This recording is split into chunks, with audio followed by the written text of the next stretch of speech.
Okie dokie. So, my name is Wiyadi Howard, and this is my entry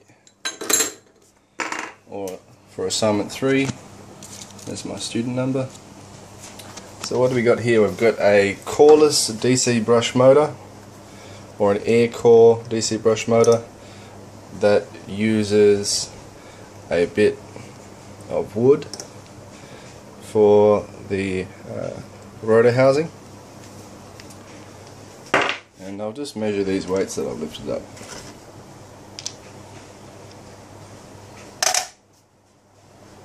So 120 grams.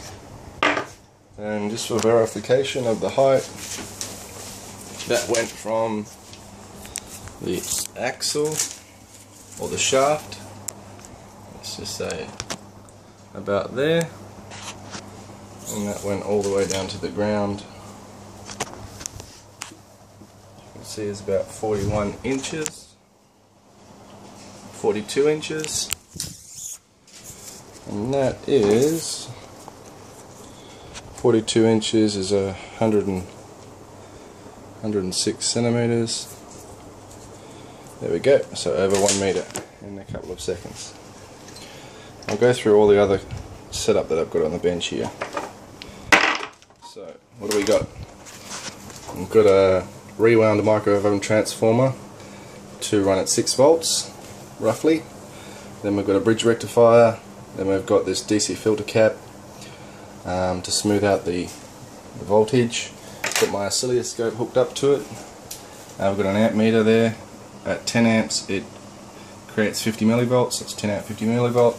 Then I've got my multimeter reading there, and then that is connected directly across the motor and reads the DC voltage that I'm feeding to it when it's running. So if I plug it in, give it a little bit of a tap, I'm running at 5.4 volts. And it's 5 amp.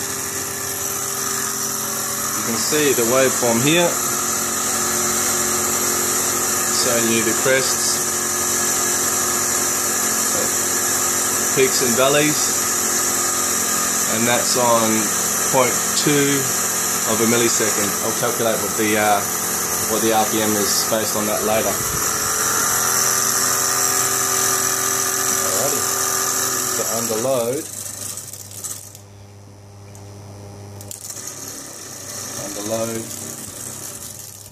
yeah, it's about 5 amp even under load, a little bit over. I'm just using bits of wire as brushes.